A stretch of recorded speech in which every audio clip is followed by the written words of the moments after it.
Bienvenidos nuevamente. El día de hoy tenemos un programa especial.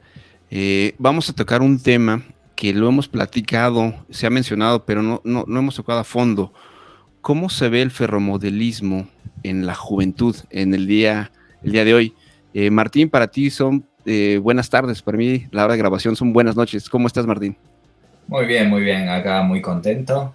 Sí, es un día adelantado, viernes acá en Australia, después de lo que se llamó el Australia Day, que fue un día feriado. Y sí, disfrutando horas del viernes para empezar el fin de semana. Perfecto. Y antes de introducir, abajo ven a nuestro invitado de honor, joven, Daniel Coombs. Quiero aprovechar, mañana también lo voy a hacer en otro programa en vivo, a Martín. Al rato vamos a platicar, por ahí ganó un premio en Australia, el persona Sí. del environment del año. Entonces ya luego lo vamos a platicar, pero bueno, me adelanto, mañana en vivo lo vamos a platicar. Bueno, Ya muchas saben, por gracias. problemas de horario, el día de hoy lo estamos grabando.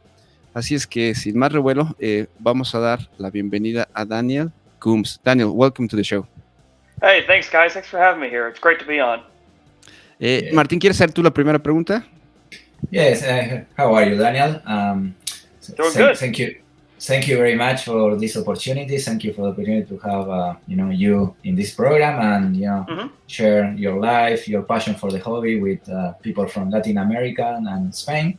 So we really appreciate your time. First question is very easy. Who are you, Daniel? Okay, so for those of you who may not know me, my name is Dino Coombs. I am a 21-year-old in St. Louis, Missouri. I am also featured on What's Neat This Week with Ken Patterson, his YouTube monthly and the weekly podcast that we've been doing now for over 3 years. Been a model railroader since I was about 6 years old, so I've been in the game for a long, long time. Es más de lo que yo llevo en el hobby. Le voy a traducir rápidamente. Tiene 21 años, acabo de fallar, yo pensé que tenía 20.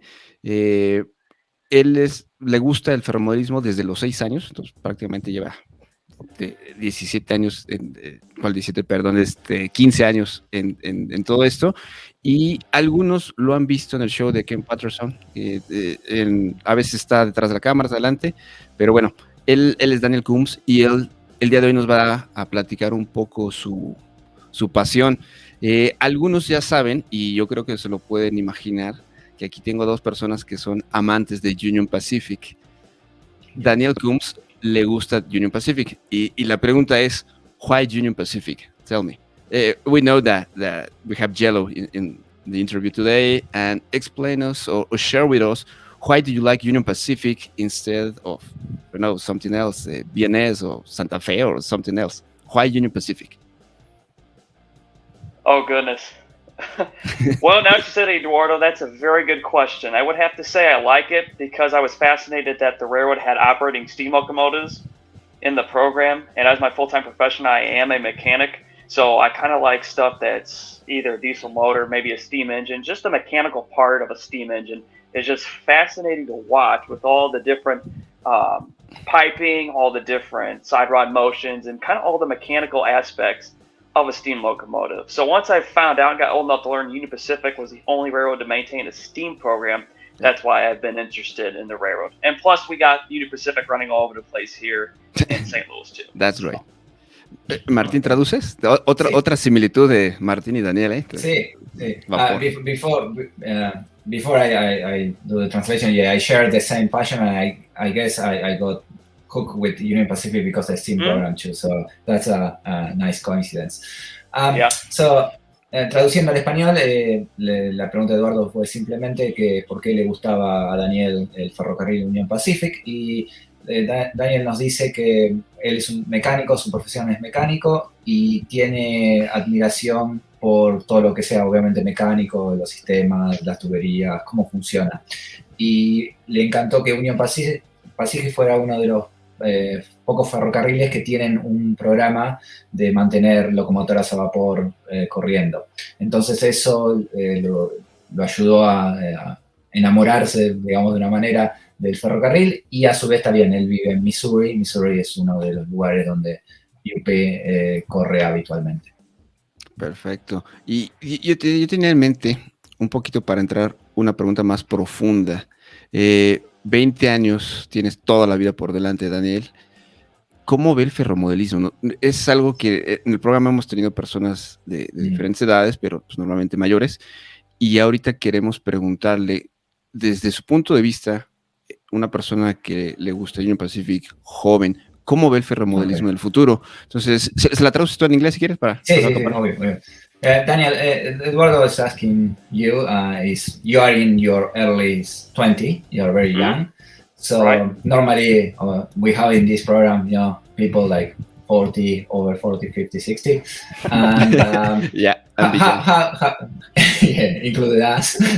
So how through your eyes, what you can see as a young modeler, let's say you have already 15 years on this hobby, how you see the hobby, what you think, what's coming, what enjoy, just through your eyes, from your point of view, what's the hobby, and any you want to express about it. Well, a lot of things I've been seeing, and like I've been told by, of course, some of the older gentlemen that be in their late 40s now, early 50s, and like, doggone, you young kids get all the good technology, stuff like that. So speaking on technology, I have just seen a drastic impact of many different, what do I call it, assets that have come into the hobby, like our 3D printing. We've been experimenting that on the What's Neat show, and I'm sure the last podcast was just uploaded, so I'm sure you guys seen it, maybe not.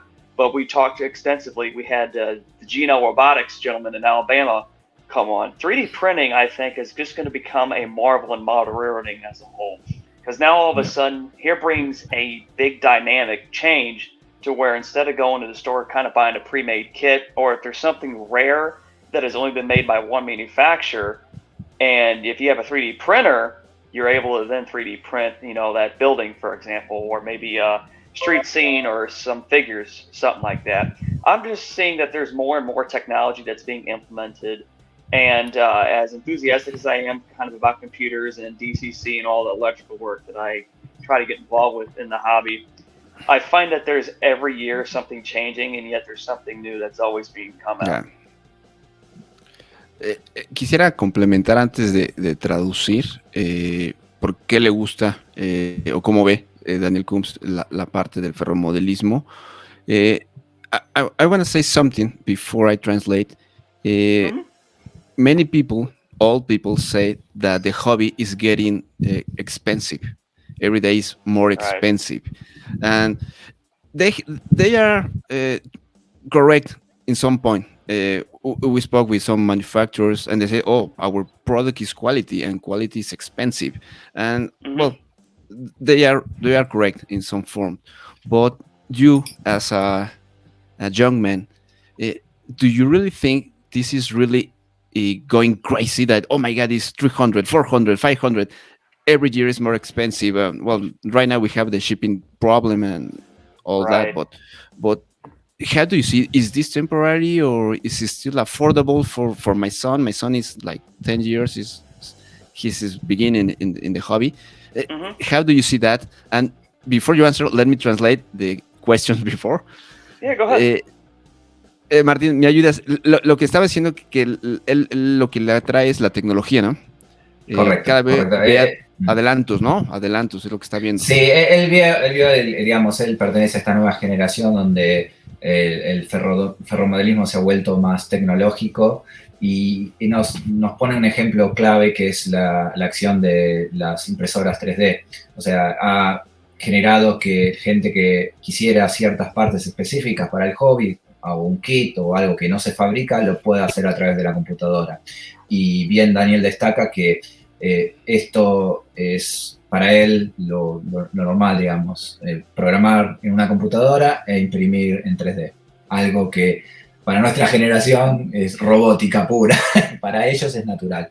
O sea, sí, realmente es eso y creo que está cambiando la dinámica. Y déjame agregarle y le digo a Daniel. Daniel, I agree with you. Like I say, the 3D is what is coming is, is the new generation. You are part of a new world, like technology is normal, is a new normal, let's say. And what also I see is they change. People like me or Eduardo, we always depend in for some parts, maybe somebody with a lot of skills to handcraft a little part. Now, if you are okay with the computer, you can go and print it. Like I say, if you adapt to this new world, I say for you it's more easy to be more precise. Like for us, maybe we waited for 1 year for one person to have some time to do one little part, like because we didn't have the skill to sculpt. So yes, totally agree with you. And I say I'm very happy for your generation now. Like you can achieve better than us in parts. Yeah. Se me olvidó, no sé si traduje al español, le hice la pregunta de si realmente ve muy caro el hobby, que cuál era su punto de vista, si realmente está siendo muy caro o todavía es algo que... no dejaste contestar. ¿Verdad? No, pero es que le dije que después, pero no me acuerdo si lo dije en español. No, lo dijiste en español, pero no, sí, o sea, no, pero no en inglés. Sí que conteste, sí, pero bueno, sí. Me había quedado la duda. Daniel, go ahead with it. Remember that I asked about the expensive, about the hobby. Yes. What is your point of view? My point of view is in many different ways. I'm maybe on this side, that side. I don't really want to try to sides. I just think that maybe the inflation of prices is just, again, because technology being put in. Because you got to think, all this stuff that they're making is almost like high quality products that they're just not, making a cheap 1, 2, 3 and it's done. They're like soundtracks, and they're making their decoders. They have done a video of tours of their facility, and George Bogatak over at Soundtracks, who's the one tech support gentleman, he has shown the process of how extensive they go through the manufacturing of making the decoders, testing them, and then going through other rigorous, tests, and then to make sure that they're packaged, sealed, ready to go for the customer. But I just think it's the amount of pieces and parts that they got to put on, and I just think the combination of everything put on those circuit boards and the decoders does cost a company a lot of money to make. Ya, totalmente de acuerdo. Puso el ejemplo de Soundtracks y habló de George, que lo tuvimos ya en el programa, el proceso, y quisiera agregar, otra le comentamos a Daniel, estuvo con nosotros de Skeltron Sean, y cuánto sale el tooling, el costo de hacer pues como la que tienes ahí atrás, Martín, como ese prototipo se me fue el nombre, pero la turbina. Es mucha calidad de turbina, exacto. Las de turbina son de calidad de museo y se me necesitan mucho detalle, y ese detalle cuesta. Entonces creo que Daniel lo que toma es eso, ¿no? Realmente. Y la tecnología, como yo estoy de acuerdo con Daniel, y se lo voy a decir, es que la tecnología de los modelos de hoy en día nada que ver con los de hace 20 años. O sea, LEDs, sonido, motores, todo ha cambiado. Todo ha cambiado. O sea, pasa en la evolución. Los autos lo vemos. No vas a comprar un auto hace 20 años con uno actual. O sea, todo ha cambiado y obviamente encarece. Y también hay un proceso natural de inflación. O sea, eso es normal en la historia de la humanidad, o sea, o del capitalismo, mejor dicho. O sea, eso sí. es imparable. O sea, realmente es así. Daniel, I was saying, like, I 100% agree with you. Like I said, the quality of the products we have these days is totally different as 20 years ago. So you used to have a blue box alarm, and you compare with a Broadway Limited or Scale Train product. They are two different things. It's impossible to think that the same product, in the evolution, and also plus inflation, plus the technology, plus the LEDs, the new motors, and anything you will like. So it's impossible to compare the two worlds. So, and shipping is another thing, but again, this is a global war, and it's no more cheap labor anymore. Thanks God for that. Like I said, used to be people working for 50 cents, and now almost everyone deserves to have the same salary. So and that's great in a way. But yeah, somebody needs to pay for that, and yeah, fair enough. Fair enough. Right. Tengo otra pregunta que le voy a hacer a Daniel. Hemos platicado que hay muchas facetas en el ferromodelismo: escenografía, decodes, carpintería, electrónica. ¿Cuál es la que más le gusta y por qué? Daniel, I'm talking that something that I like about Model Railroad is that you have different stage. You could be in the wood, it could be scenery, balas, decoders, DCC, and many other things that you can learn from the hobby. What is your favorite and why? Well, I think I already spilled the beans on that one just about 5 minutes ago. Yeah, I know. Just, I know, but I would have to. I would have to say it's all the electrical work, like I had said earlier, DCC. And the reason why, another very good question. I got to summarize this because there's a lot of information I could say, but I know we only got a limited amount of time. But what I like to say is, starting off the bat, about 5 years ago or so is when I started doing my own DCC installs, because we had moved into our new house 3 years prior to that. And so I was able to build the new layout of 5x10 that I have, but the one that you guys have seen recently, that is now my third layout in my lifetime. So playing around with an Athearn, what was it, Blue Box GP38, I was doing research how to do a basic 9-pin Digitrax 2-function DCC installation hardwire. And then I stepped into that Christmas afterwards. That was that summer in 2013, 2014, I think. Then I did my first Soundtrax install with an old Soundtrax Tsunami 1 plug-and-play decoder, the GN1000 they had available for Athearn Genesis models at the time. That was just the basic, you take the light board off the Genesis, and those two upper clips that would be on top of the motor, you'd be able to pop that GN1000 from factory right on top of the motor, rewire everything back up, lights, speaker, all that other stuff. And doing a lot of electrical work in my full-time job as being a mechanic. Not only are we fixing stuff, we are doing electrical work on vehicles, trailers, etc. But I just find the niche that being a technology and kind of doing electrical and soldering work, I just feel that that's my forte in the hobby, because I've already had many guys around here ask me to do locomotives for him here, a couple of my friends actually, and our friend Campbell Rice on the podcast, he had me tackle a real extensive challenge of trying to get some ditch lights to work that wasn't working. So he's like, here's a locomotive, here's a computer module, because he's got the RailPro system, it's its own two-way direct radio with their board in the locomotive, but it doesn't come off like Digitrax NCE, it doesn't come off track signal voltage. So I toyed around with it, did some programming to it on the computer, and I was finally able to take a multimeter and do some like electrical diagnostic to see if there was power going through those leads. So my couple years of being an electrician or a mechanic, whatever you want to put me as, kind of paid off there in that aspect. So I thought, if I can do this and figure all this electrical stuff out, or a glitch maybe, this is kind of fun, because it's a challenging aspect of the hobby. And like I said before, with the new technology, it's like every 2 years or so, there's always something new coming out by a company. So it's a matter of when it's released, I usually glance at the manual, kind of read over, summarize what I got going on. And a buddy of mine, or a gentleman I have done work for here in the area, he had just doesn't understand it or just wanted help getting it set up. And then he got the new Digitrax throttle that just came out recently, and not even having one myself, I was able to go over there and help him in 20 minutes, get him set up. He was ready to go. So. Perfecto. Totalmente, ahorita que traduzcas de acuerdo a lo que nos platicaba antes. Si quieres traduce tú, pero... Bueno, está bien. Es lo que dice, apoya totalmente obviamente la tecnología es lo que más le gusta de todo, y especialmente nos amplió lo que hace él con instalaciones de decoders y la electrónica, y que le gustan mucho los challenges o digamos los retos para solucionar problemas de instalación de decoder, y que él empezó con una simple locomotora Blue Box de Athearn, y que bueno, eso lo fue llevando y aprendiendo más su actual profesión, mecánico electricista, lo pone como que es lo que más le gusta. También nos dijo que, bueno, amigos le piden ayuda y les encanta ayudarlos con instalación de decoders.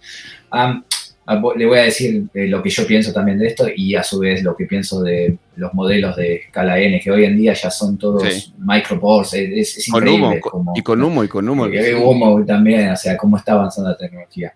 Daniel, again, we agree 100% on what you say. I think the decoder part is amazing, and the evolution of the decoders. I'm very lucky to have a little budget, and I can do two scales. I'm doing HO and scale. My layout is very weird. I have the two scales in one layout, so it is kind of cool. And that gives me, like the opportunity to see both scales and the evolution of N scale, especially with sound, the new speakers, the new decoder. It is amazing. Like really, today, the other day, I had a little noise in a little Kato locomotive in N scale, and just open up was the Amtrak P42, and there's no wires, no one single wire. It's just something like it's called, and the Japanese, they have this technology like even it's not screws, so it's only just you need to press here, press there, and lift everything, and it's not one screw, it's not one wire.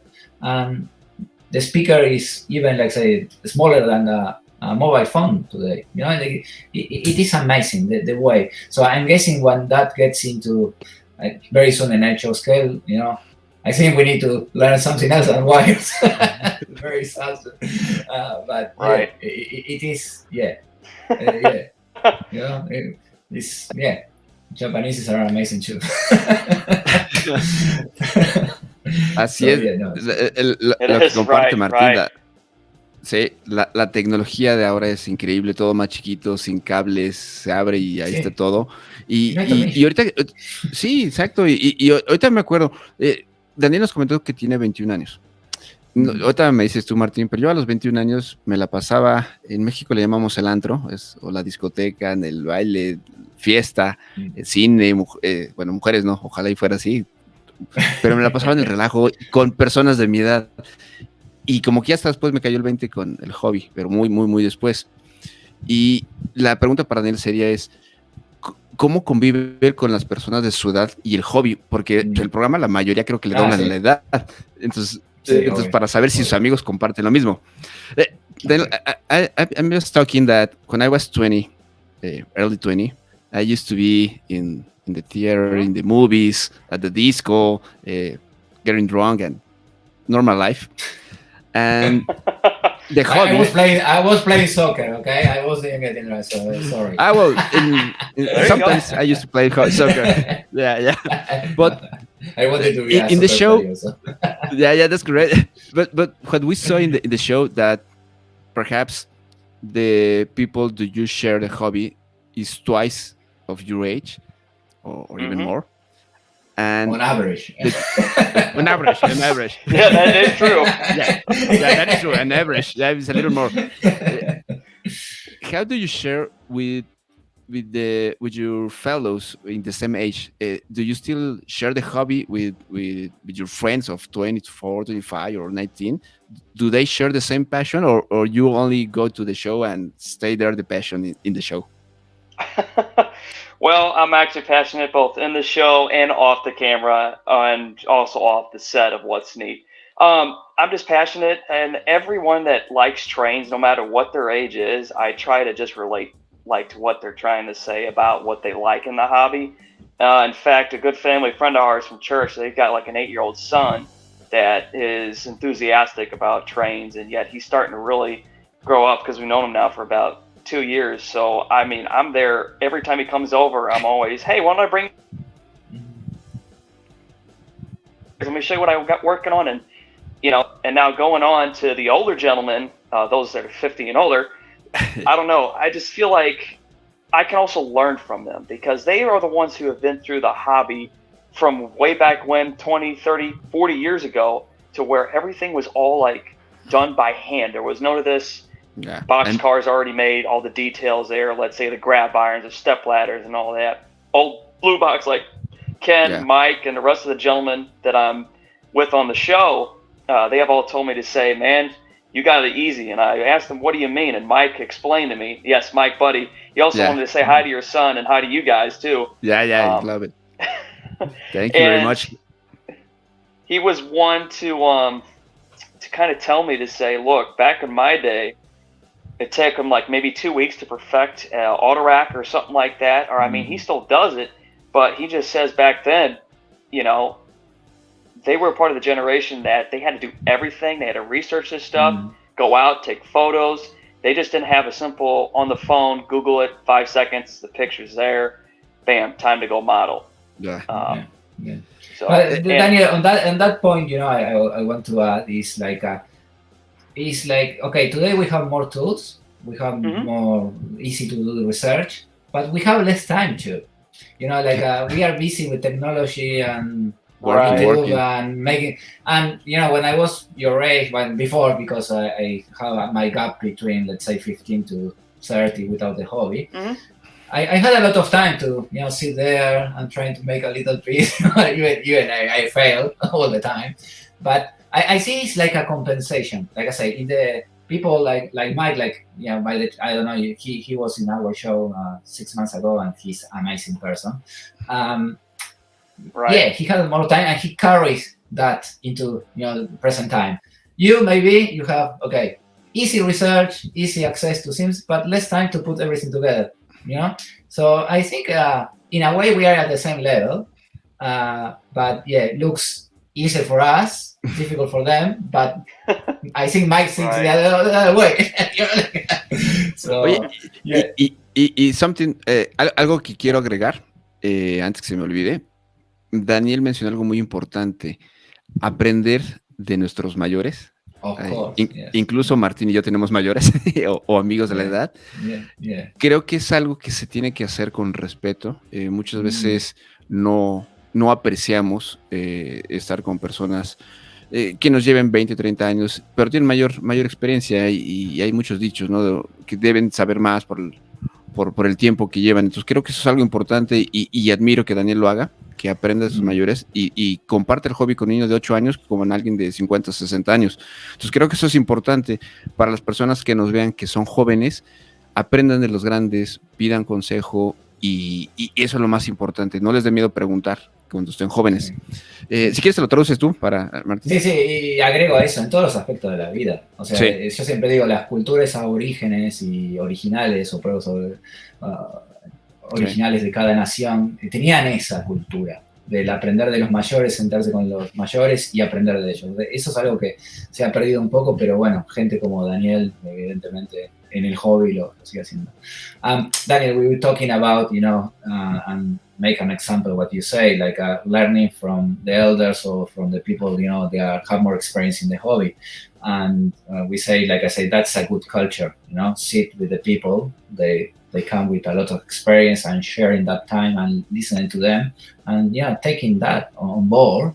That shows, how great person you are, and giving them the time and showing them respect. So really, it's a very good example. Very good example. So we love that thing too. Sí. Eduardo, quiero aprovechar y hacer un link. Exactly.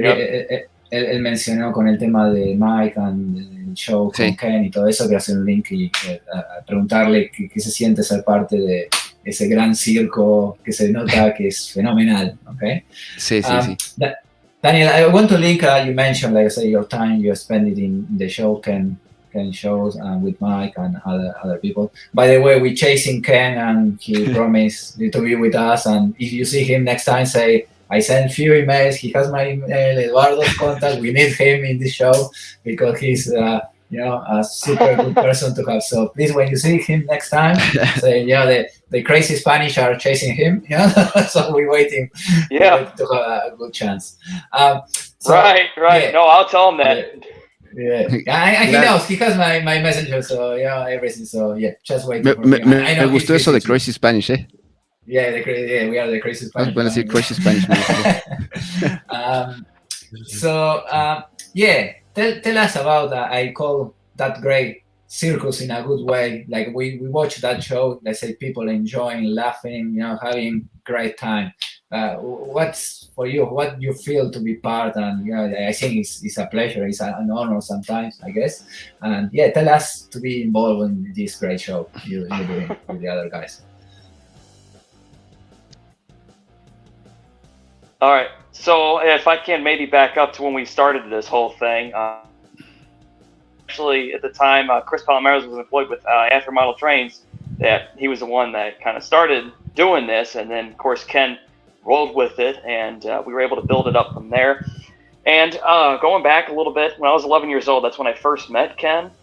And he, when I met him, you know, going to his house for the first time, I saw the garden train, you know, going in the back. I'm like, oh man, that's pretty cool. 11-year-old me, you know, excited as I was, and I stepped through the basement door, and it's like, wow, what is? And I started rambling off, you know, Bachmann trains, MTH. That's just what he has told me as I grew up. So getting to know him through the years, and then when I was 17, so I think it was 2017 in that summer, it was a day before I left on my church's mission trip. That Saturday night we were there, and Chris had looked at me and said, hey, Dano, come on, sit on the table. We're going to do this. And he explained to me what we were doing, and I'm like, I don't know, Chris. I don't know. He's just like, what's there to worry about? I'm like, I don't want to say it. He's like, just sit down, shut up, talk trains, we'll roll with it. Okay. Yeah. You mean Chris, like, Chris Palomares? Yes. Oh, okay. Chris from Athens.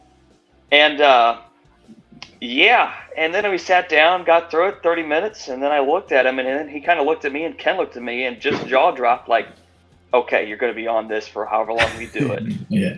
And bam, there, now you know. It has now become a traditional thing. I do miss kind of the old school before we started doing this podcast, just the general Saturday nights. I mean, not saying that we just don't want to hang out, but it's just like nowadays it's actually, instead of kind of, how do I want to explain this?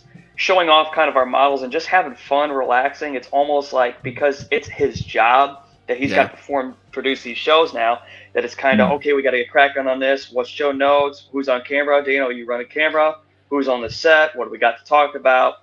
That sort of thing. But I think there is still some fun and enjoyment that when I come home from work on those Saturdays that I work, or I just have a hard day on Saturday, I can go over there in the evening, relax, talk trains with Mike, Josh, the rest of the guys that are on crew, and then they get to talk to Ken, see how his week was going and what projects he's got lined up for the What's Neat shows.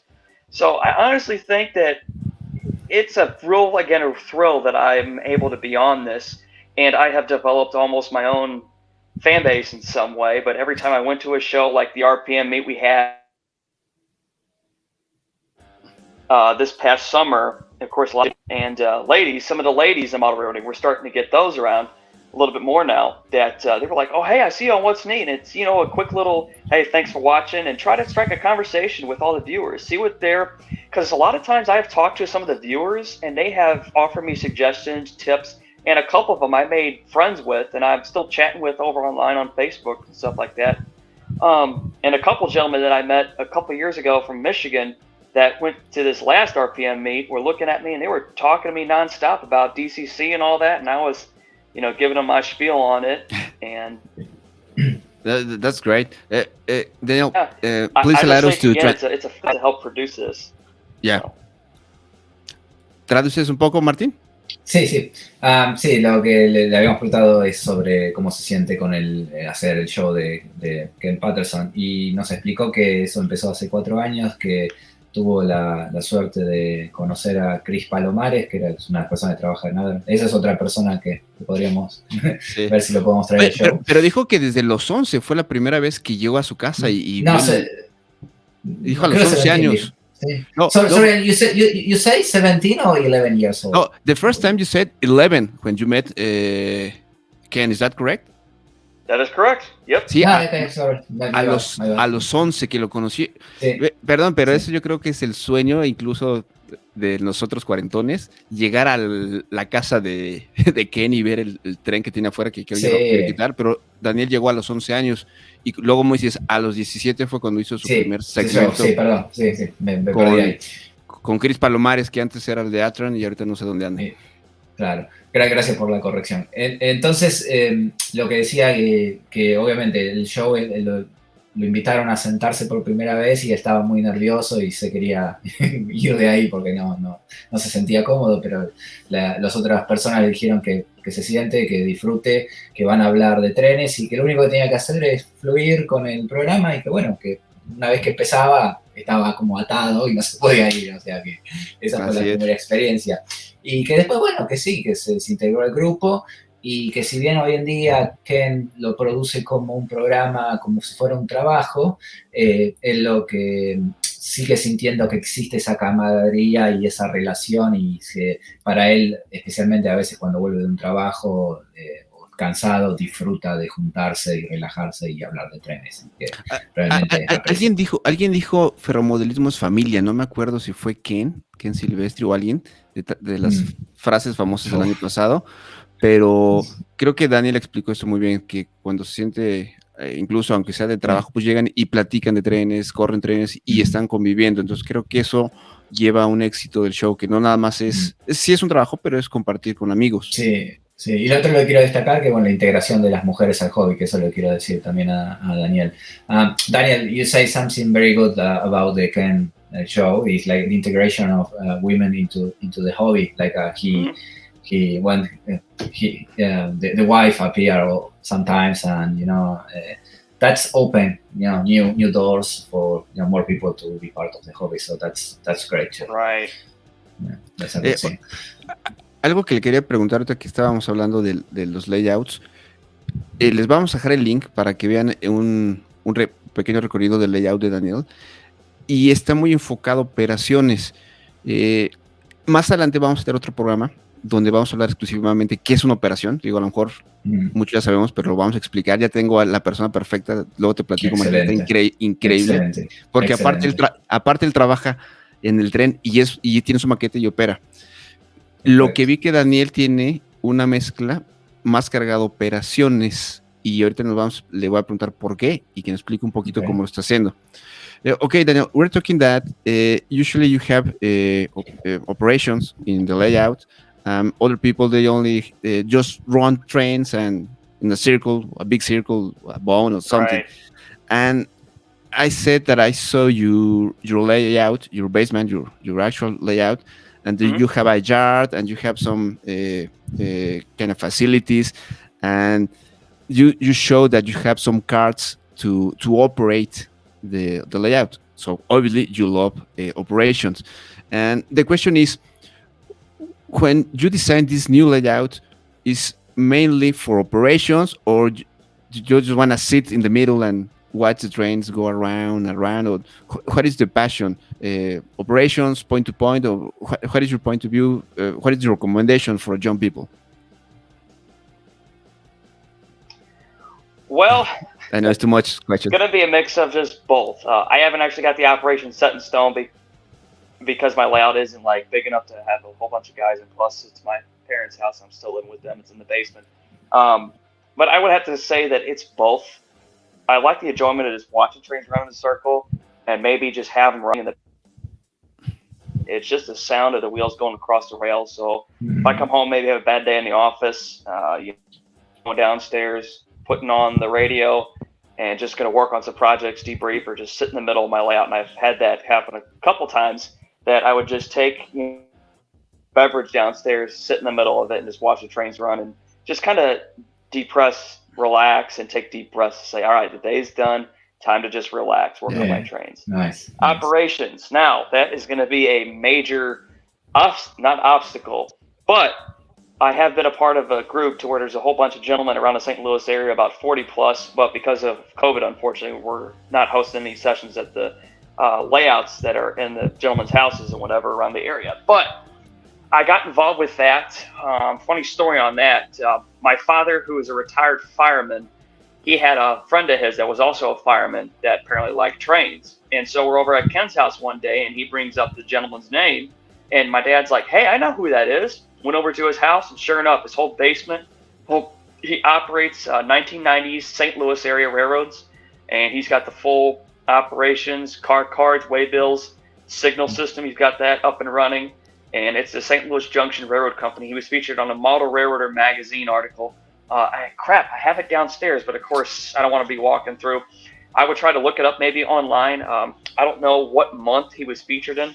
Rail Model Craftsman, I also think, did an interview or a magazine article with him too. And there was a bunch of other guys that I met through that ops group that we'd always operate on Tuesday nights. So it'd be around 6:30, 6:15. Guys, there would be two hosts of two different layouts. So the one layout will have a certain number of slots. You sign up on an email list that the guy whose name's Gary, who's the one that is responsible for sending out the email rosters, and he asks around. It's like twice a month, 2 Tuesdays a month, that there's a rotation on a round robin. So it's whoever wants to sign up, just say, okay, yeah, I'll do it. And then when you go to the layout, you kind of want to show up there early, get a glance for it. If it's a new layout, maybe get a tour of it by the owner. And now this gentleman with St. Louis Junction Railroad Company, I can remember, just being 12, 13 years old. Yes, and I started operating 12 and 13 years old, so I've been a part of the group of guys for so long. When a couple of them met me, and as I got older, when I started getting on the show, and a couple of them were like, well, doggone, you're so young. I used to remember when you were this tall, and now all of a sudden you're on Ken's show. Mm-hmm. You're actually, exposing, your youth. Like, my perspective of the hobby, like we had discussed here at the beginning of this show we're doing right now. So I'm there in the layout, and we're drawing like cards, right? There's 13 slots at the guy's house. He's got a massive layout. Dispatcher, a couple of yard jobs, run through freights, and 2 yard masters, stuff like that. So all of a sudden he said, all right, who's got the ace? And that was the first card up. And I'm like, I'm the only young guy in the room. What are these old guys going to think? Yeah. And then everyone looks, and John's like, Daniel? I'm like, yeah, John, you got the ace, right? Yep, right here. Which one do you want to take? Give me something hard. He says, oh, we'll give a young guy a challenge then. So he hands me a local yard job, the East St. Louis grain elevator job, which when you're in operations on a local, to whereas you can't see the cars, like numbers barely behind the grain elevator or whatever, and there's so many colorful cars around, it just screws with your brain. It becomes a challenge and almost a jigsaw puzzle. Yeah. Yeah. No, déjame traducir un poco. Let me translate. Sí. Le preguntamos un poquito a Daniel de su layout y la parte de operaciones, y en la parte final nos estaba comentando de una persona que su papá era bombero y conocía a alguien del ferromodelismo, y resultó que era conocido su papá. Total, lo invitaron y encontró que su basement tiene 2 layouts, nos está platicando, y creo que nos iba a pasar. Le voy a preguntar, porque dice que ha salido hasta en alguna revista y un video. Entonces, le voy a pedir el link para ponerlo aquí en el video, para que podamos ver eso. Sí. Pero el punto que usted nos está diciendo, que es, ya sabe, creo que es un layout con todo lo que hemos deseado: señales, luces, cambios, todo automático, 2 yards, y que dice, ahorita lo que nos estaba a punto de contar, su experiencia de, él era el más joven de todos los que estaban ahí, y le preguntaron, a ver, ¿quién va a empezar? Y dijo Daniel, no, yo empiezo, y que es un poco de pues que te impacta, ¿no? Estar en un layout tan grande con tantos y empezar. Sí. Pero lo entonces, difícil que dijo. Lo difícil. Ahorita le voy a decir que continúe, pero un poquito para dar el contexto a los demás. Sí, y lo otro que también cabe destacar es lo que dijo al principio, que en su layout, vos le preguntaste qué disfruta de más, si es las operaciones o ver correr trenes, y dijo que una de las cosas que... Él le gustan las dos cosas, obviamente, y que él cuando viene también cansado de trabajar, le gusta tomar una bebida y se va al sótano, se sienta en medio de los trenes, y el ruido de los trenes corriendo, de las ruedas en el click clack famoso, lo relaja, y eso lo hace disfrutar de la tarde. Así que bueno. Okay, then we just try to translate what you said, and well, you are going to talk about this experience that you were the younger and it was your turn, and then I interrupt to translate. Can you continue with the history, because I never been in operations, and I'm looking to go to and I want to say to Daniel that's a good sign of a country like where he lives, to have this chance to go different layouts and operations. Like for you or for me, like say my next layout is around 250 miles from my home, so 400 So like I say, if I need to go to operation, and I have the same problem. Oh wow! Like, yeah, dang, that's a long mile. That's Australia. Australia, you have a group of people in Sydney, like they meet. Then you have a group in Canberra, and then you have a group in Melbourne, and then in the middle, we are the rest. Regional Australia, like you need to travel a lot. So, like I say, that's nice. And like I say, my layout is small or medium size, and I can receive people, but I don't have people around. That's a problem. So, my problem is that we don't have big layouts in Mexico to operate. Gotcha. That's good. Like Okay. I say, you have that opportunity, and to get involved, and that's great. And as you say, that is very nice. What you tell, like, they give you that job to run the grain elevator. That could be, like I say, scary, I guess. Right. Yeah, and especially it's All right, a lot of I people guess, like I see you. Right. So, anyways, going on, kind of to wrap that up, that aspect of it. Operations, I'm starting to get into it. I had one of the guys that come over and set up my car cards, and again, I'm still trying to get my layout sort of like finished. And well, just tonight, I discovered a wiring problem that I'm probably going to have to rerun my wiring all over again and try to clean it all up, because I'm having an issue with one of my circuit breakers. Because I tried to rewire one of my Digitrax booster units, or the only booster I've got that run the engine facility and to run my inside track, because I got 3 tracks around, but I got 2 main lines. That was all running off the command station, and the booster was only operating on the engine facility. So until I get all that wiring resolved, no more trains to run until I can get that wiring done. But after I get that done, my plan is to organize everything and try to make up Google Sheets, Google Docs, online formats, or Microsoft Word, that I can format all the cars, all locomotives, and then try to make up places, destinations, and then create like a timetable sort of, so I can try to at least maybe do a session myself for 2.5, maybe an hour and a half to trial, and do like a local job, or maybe run some through freights and stop at the signals and wait for like 15 minutes or something like that before they could depart again, maybe for a quick crew change, stuff like that. So I'm just still experimenting one-on-one with the operations, but. Perfect. Good. Daniel, we're going to have perhaps, I don't know, 1 or 2 months, some show with operations shows in small layouts. We have a friend who actually works in Ferrosur, I think so. He's part of Ferromex. And he has a small layout, perhaps 8x4, and he divides the layout in 2. And he operates in the small layout, and he told me that he can spend like 4 hours, 6 hours, and he has the cars and all the experience. And I say, okay, you need to share this with the people in Mexico, because how to operate in a small layout. And he told me, yes, I can spend like 6 hours because I have 2 shifts, the early morning and then the second turn. And he used all the real experience in the work and translate to the hobby. So when we're doing the show, even if it's in Spanish, I will try to send the link, because I think this is amazing, because not all the people have the opportunity to run big layouts with yard and 4 or 5 people at the same time, and the big system. We usually have small layouts in Mexico, for example, and perhaps in Latin America. And let me translate. Okay. Traducí y después le quiero hacer una pregunta, que hacer un link.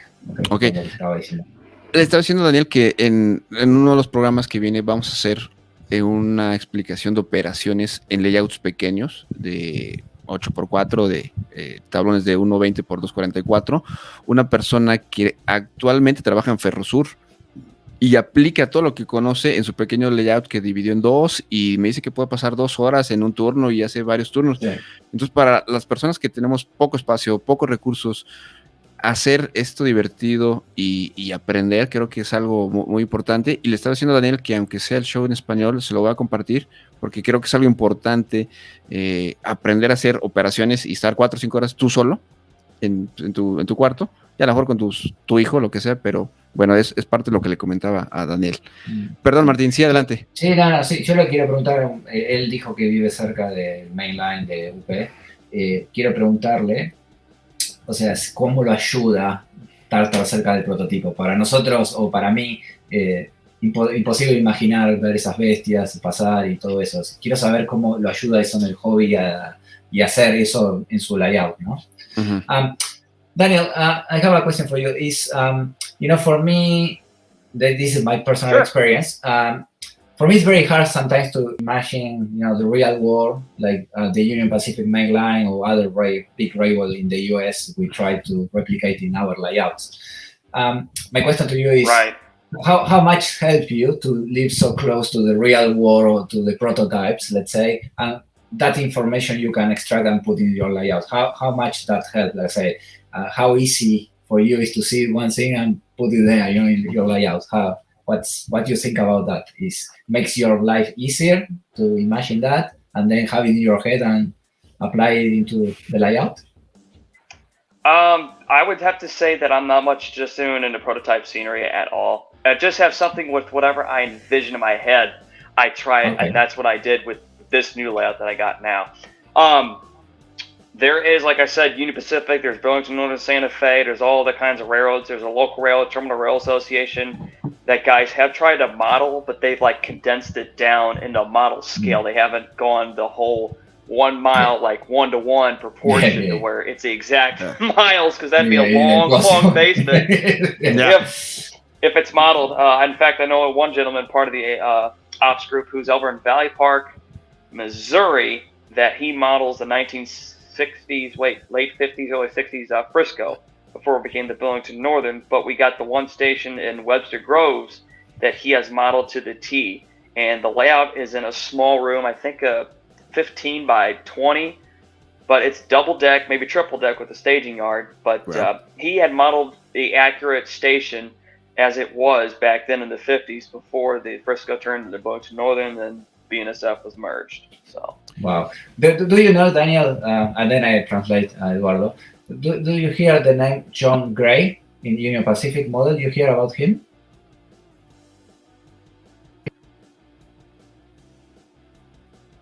John Gray? Yes. I have heard of him. I watched him in Tracks Ahead, the old Kalmbach media show. They actually had him in an interview. And Alan Keller videotapes for us, with VHS at that time. So Alan Keller was a person in the US doing the best layouts in the United States. He did a collection of 50, and Alan Keller did an amazing. I'm sure if you mentioned him to Ken Patterson, he for sure he knows. So I want to make a little story in English first of all, and then I translate for our people. So I had the chance some time ago. I used to collect model brass trains, and overland. John Gray is a person with a good wallet, let's say, very good wallet, and he used to. I think he's still working in area Los Angeles, and he has a company who makes. Is a contractor of the Union Pacific. He used to work in the Union Pacific, and he was a director of the Union Pacific, and even. He told me a story one of the car I have from Overland was his own personal car to travel when he was making business in the UP. So, making fast the story, he created almost the perfect layout. He employed, I think, 5 people to create the layout and run the layout for him. So when he come back from work, he can play in the layout, and the layout was perfect. Before DCC, we're talking before, so everything applied a lot.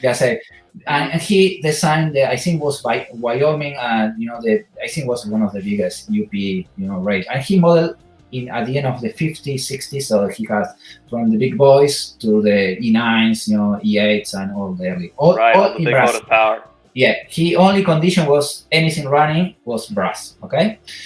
And sadly, he got an anti-divorce with the wife, and the wife decided to take kind of revenge all the trains away, and he contacted me from the US because he knew from a friend I was selling some of the overland models, and he said, okay, you can hold for a second, and I will see you soon.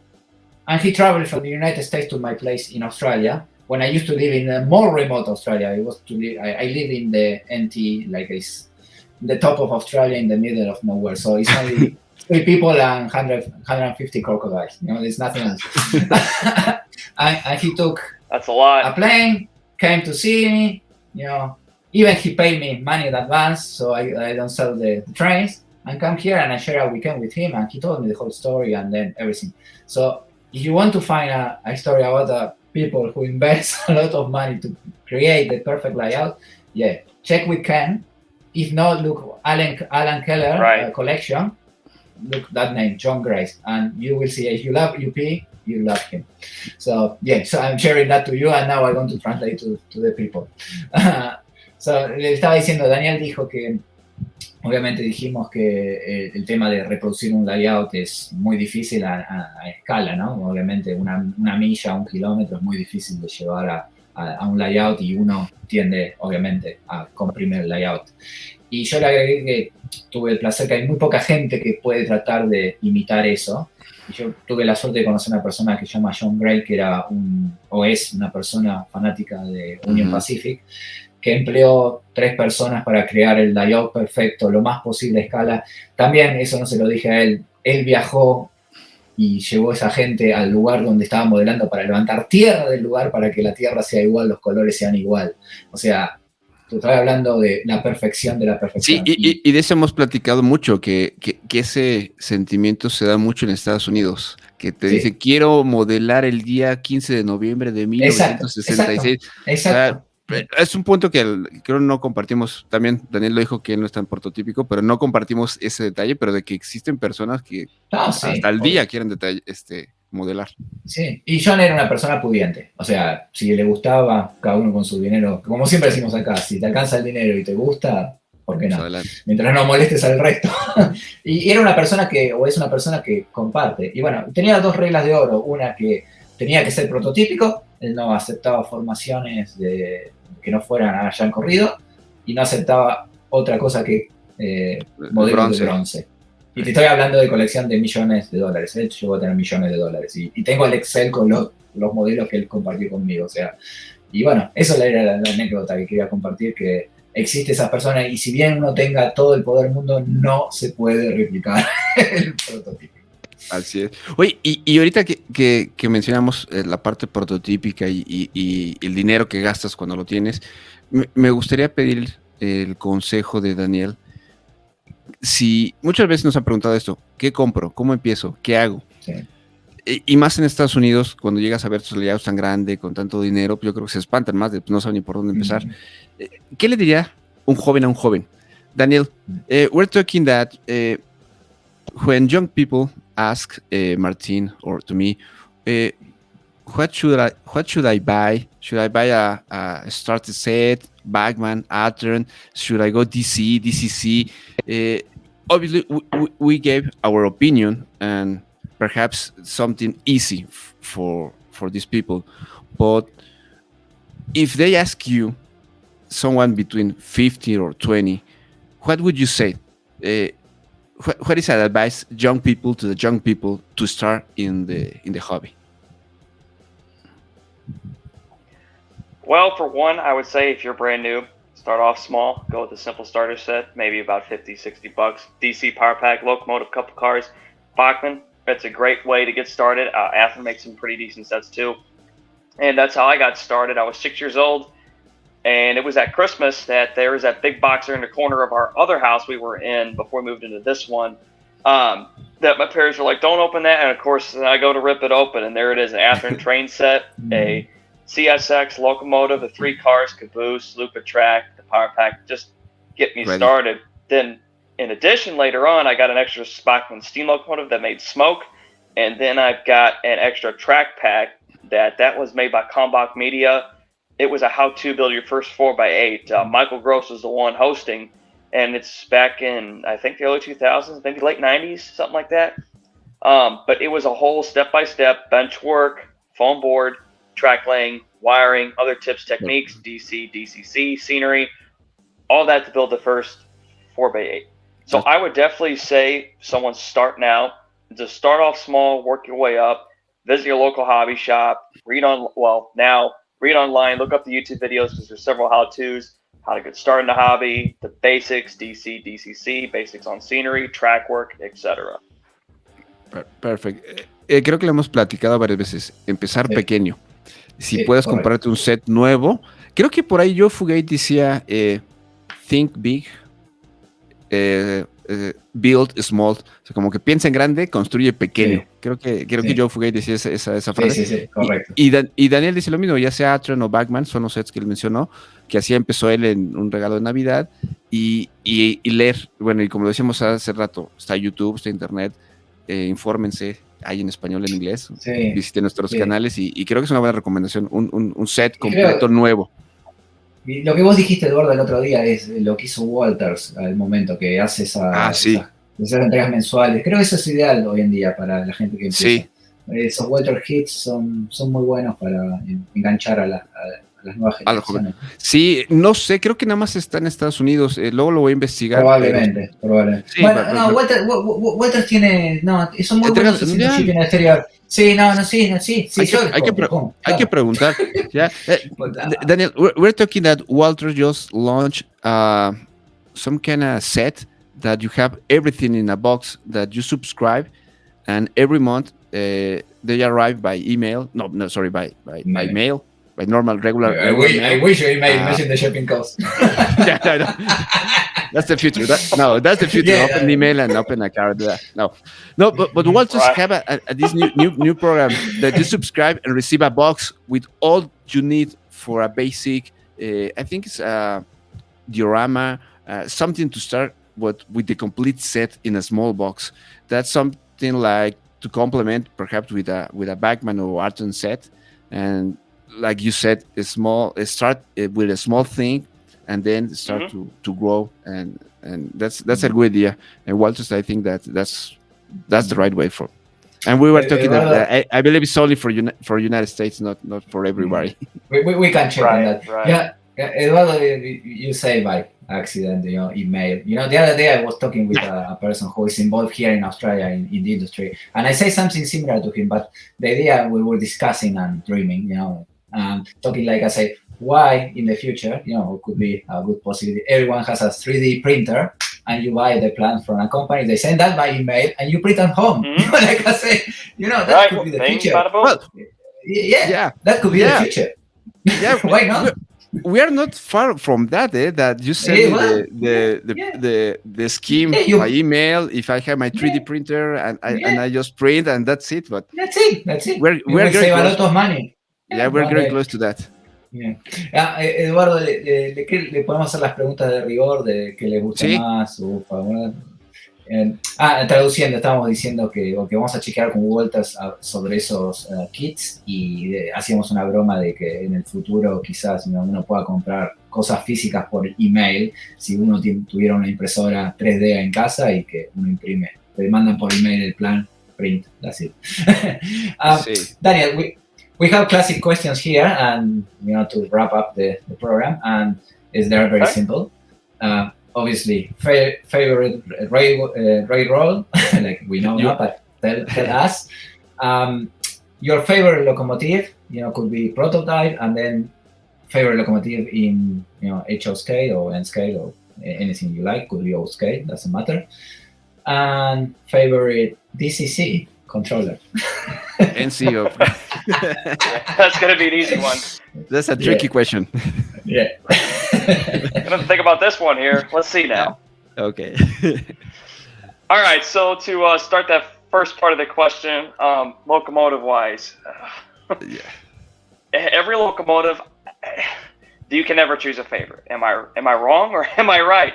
I would have to say my favorite locomotive. Now I'm gonna kind of have to lean more towards diesel now. I mean, steam's fine, like I just said. I love looking at steam auto mechanics, but because of being a diesel mechanic full time and go to school for it, I've always found that my favorite locomotive is an EMD 6-axle, like an SD70 Ace, SD70M. A locomotive like that, because not saying that GE, I like the style of it, don't get me wrong, but I just think EMD is more of, I just like the locomotive styles on EMDs better than I do GEs. Yeah. I just think that they're more beefy looking, and then they're more okay, there's power underneath that hood with a 5,000 horse, maybe 5,500 horse max 16-cylinder diesel 2-stroke motor that they maybe have sitting underneath the hood there. So yeah, I would have to say EMD diesels all the way. 4-axle, but I do love the 6-axles a lot better. Bigger's better, am I right? Yeah, Yeah, bigger better. we have something similar. I think Eduardo, you shared one of our favorite is the EMDs, the 70 AC, the Bush one, the 4141. That's a beautiful locomotive. Oh yes, I love that too. That's I think I call the Cadillac of the locomotive. It's that beautiful, and the scheme, like I say, yeah, I have it right here. Scheme. Yeah, and Eduardo favorite. And also I have the same problem like you. Like it's very hard to have a favorite because you know. Even I'm, Eduardo was saying, I received the other day a distinction award for being, I work in waste, so I'm environment person, and I'm very greeny. Right. But I love the alcohols, the pollution of the alcohols. I can't explain it. Like that, and then you 50s, you 25s, and then I say it's super hard, but yeah. You are right. There's so many locomotives out there that I just don't know what to choose, but there's my honest answer on that. Déjame traducir un poco. Un poco al final decía Daniel que le gustan EMD de 4 o 6 ejes, las grandotas le gustan, 5,000 caballos de fuerza, que tú las ves y son grandes. Habló un poco de las George Bush, por eso las saqué. Yo aquí también saqué mi Ferrosur. Pero sí lo que decía que le gustaban las de vapor, pero evolucionando es ahorita principalmente MD, un poquito más sobre G, que lo comentaba, y las grandes, 4 y más bien las de 6 ejes son la que estaba platicando. Y algo típico para todos los que nos gusta, es difícil decir una sola máquina me gusta. De repente pues sale la George Bush, sale la Ferrosur, sale Kansas, sale UP, todas te gustan, y es un problema para la economía, pero bueno, eso demuestra la pasión. Okay, very good. Now, DCC, any preference, any system you prefer? Remember, you have a sponsor in the show. I know, it's all right. The showstopper right here. Yeah. Well, so we have said before in the past, there's not really any better system out there. Everyone is like equivalent, but in my personal opinion, Digitrax. That is sorry, the first again, DCC. again, sorry, I can't hear. Digitrax. Digitrax. There we go. I hear some noise. But anyways, there's some noise. In your face, Eduardo. Second time. We move it. I'm having so much fun, guys. Thank you. All right. So, anyways, on a serious note, to answer the question, Digitrax, and the reason why I say that, well, of course, one, I'm using that system currently, but two, I got the Zephyr X of the DCS 51. I had saved up enough money that I was $5 short of buying the first system. That's what I got as my first starter. When I was, at Ken's house almost every Saturday night, it used to be just to hang out, chill out. Before we started doing this podcast deal, I asked him what's the best system, and he pointed to what he had, which is almost a Cadillac that he had 20 years ago that we are now telling him, hey, you got to upgrade this, man. It's not like you could just keep this forever. It still works here and there, and that's why every time I go over, he's like, hey, this doesn't work, that doesn't work. Send it off. I can't fix it. But anyways, after I got the DCS 51, I had waited 2 weeks for it to arrive. So I came back home from a Sunday. I had a friend of mine, a good friend of mine from church, and my mom looks at me and says, hey, remember that thing you ordered 2 weeks ago? Yeah? Go look at the front door. ModelTrainStuff.com, and had my name on it. It's like, sweet, brought it down. There it was, my first DCC system, put it on the track, got a couple DCC sound-equipped locomotives, an MTH, 2 Atlas with the QSI quantum sound decoder, -8s, and then I expanded it out from there. And then as time progressed, I got the UT4 for Christmas, I got a UP5 here, and then as I got older, I was able to get the radio system. And then now, as I turned 18 and graduated high school, got my first part-time job out of trade school while I was in college too, that I started making my own money. I thought, hey, I can save up stuff, buy a controller here, buy an extra DCC accessory here, I got the LNY box, the LocoNet Wi-Fi, so now I don't have to tie it into my computer programmer, because I got the PR3 for JMRI, because I only use JMRI to program my locomotives. So much more easier. It's not as much of a hassle as it is indexing the individual CVs on the controller. The basic CVs like CV3 and 4 for momentum, acceleration, deceleration, all that, I can get in my head. But when you get into more complex, Soundtracks has created the 2-dot part of CVs, to whereas you can go to 0 to 255, that's it. NMRA went back, they put in another 300 value listings, but you got to enter into a second page of programming in order to enter into those individual CVs. So they use it for their new feature, dynamic digital exhaust, which is an automated system that if the locomotive feels like there's a lot of weight behind it, it's going to increase the volume and it's going to increase the chuffs on a steam revs of a diesel. Vice versa, when it feels there's a lot of slack action, then it's basically going to dial down, rev down, and the steam chuffs are going to be less intense as it is pulling a little train. So I just feel that, the system that I'm working with runs great, operates my trains when I need to. And I've got the new DCS 210. Well, that has now been discontinued. They got the Evolution Extra, or the Evolution set, that now they got the USB port, your 2 separate power options, the barrel plug for the 5 amp, 8 amp, other stuff tied into one box. I can remember about 20, 25 years ago, they used to have all those individual little boxes, and there's so many different sets offered. You got the radio version, you got tethered, you've got your foreign systems, European, stuff like that. Let me say something, Daniel, in go Spanish first. Lo que sí reconozco, que los dos sistemas son escalables, en inglés es upgrade, pero creo que eso es bueno. Realmente es una ventaja muy fuerte. O sea, ahorita Daniel nos estaba platicando cómo empezó a los sets y mencionó varios modelos y subió y luego cuando tenía trabajo.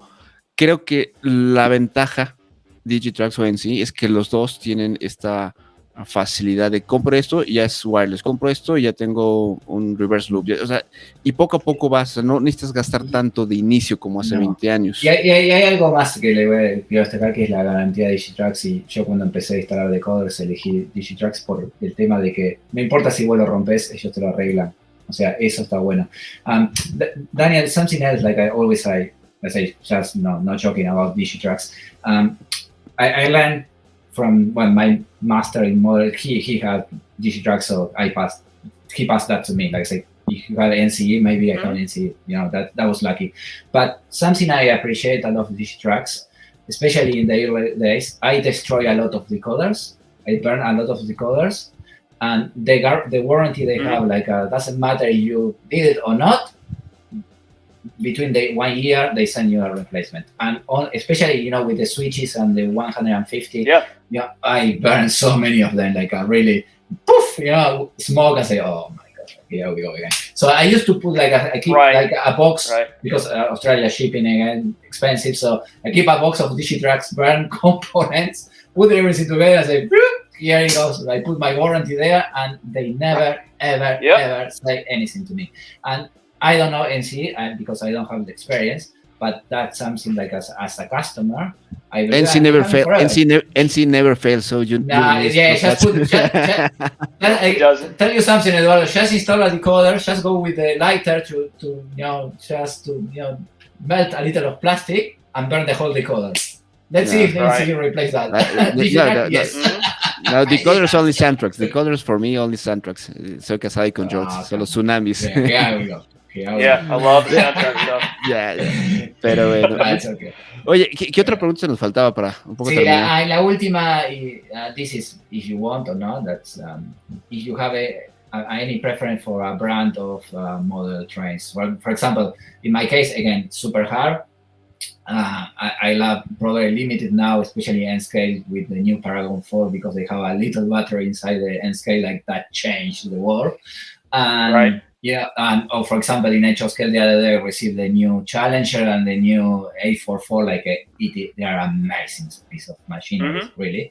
But also I love, scale trains because the turbine or other, like I say, if you have any favorite or, up to you. It's no. Oh, I don't know. I'm using mostly Athearn. 95% of my fleet is Athearn. Ready to run, Genesis. I would have to say that first train set that I got was 6 years old, but that being an Athearn, it was an old blue box GP38 CSX that I could have converted, but of course, after so many years of it just being in a box somewhere that I can't find it. but I would say my favorite brand is Ather. I do have a combination of a few Intermountain, Walthers, but 95% of my fleet is Ather and locomotives, rolling stock, you name it. Yeah, and other the progress of Ather, is amazing. How the upgrade, and now the Genesis 2.02 is they're coming a long way, really. Okay, but I think all the brands is yes. I think we live in a golden era of rail model. It's amazing. Sí, creo que es como tradición. Mucha gente ha escuchado de Atron que empezaron con su Blue Box y hace 40 años yo tenía, y como dices, llegó ahorita las Genesis nuevas. Tienen buena calidad, tienen, la verdad, con los decoder soundtracks para mí son increíbles. Y siempre alguien va a tener algo que decir positivo o negativo, pero Atron es una de las marcas top y estoy de acuerdo con Daniel. Por ahí mencionó también que era una Intermountain que tenía, pero bueno, al final de cuentas es la ventaja de estar en un lugar donde puedes escoger varias marcas y que te llegan fácil, que a veces con el shipping es un poco costoso para nosotros, pero la verdad, muy bien. Daniel, I don't know, something else that you want to add, something that you want to share? Do you have an actual project that you're working, something? Not really. Working full time, there's hardly any time now. It's horrible to be a grown man, work and work. Yeah. I know. It sucks, but I was thinking, okay, great, get into work world, make some more money. That's all fine and dandy, and then the bills hit, rent's due every week. But so the real reality is I can't buy any trains that I used to. So good thing that I soaked up all that I could with the birthday money, Christmas money. Grandma asking, what do you want here? What do you want this? What do you want if you listen to train? Stuff like that. But that's great. Eso es lo bueno, trabajar y gastar dinero en trenes. Entonces hay que aprovechar eso. That is life, work and spend the money on trains. Yeah. Well, we have only one life, okay? So let's enjoy it a little. Right. Perfecto. Pues, Daniel, muchas gracias por tu tiempo. Thank you very much for your time. We really enjoyed to share something of your life and some advice for the young people in Mexico, Australia, Argentina, and all the places they speak Spanish. And thank you very much. And we're gonna follow you on YouTube. I see that you have your channel, and we're gonna share the update layout. And if you please send me by email or by message, you mentioned the layout from the operation session guy. I don't know, there was a link on YouTube or something. Oh, that was a Model Order magazine. The number. Perhaps if you have the number of the magazine, so I put somewhere in the video. I can actually, yes, I can forward that information. Oh, actually, tell you what, what'sneat.com. That's our What's Neat show index. If you look up John Schindler, it should pull up he actually did an interview, the St. Louis Junction Railroad Company, that you should be able to pull that up there. You can drop in the link. I can actually send you some of the What's Neat links to your message, and you can just drop it down below in the description or wherever you need to type it in. Perfect. Thank you very much. Daniel, I want to say thank you too. It was very pleasure to meet you. You are a fresh person, and it's nice, to talk with about trains and see from different point of view the hobby. We appreciate your time, and also always we say the same to all the people that pass. If you know somebody who would like to be in the show, like say we're trying to bring special people like you into the people they don't understand the language or they don't understand English, so we are like a bridge between you and them. So I really appreciate, and again tell Ken we hunt him, so we want to hunt him very soon. Right, yeah. No, likewise, that I got to meet another movie modeler. Thanks for having me on, guys. Okay, excellent. Thank you very much. Bye. All right, thank you.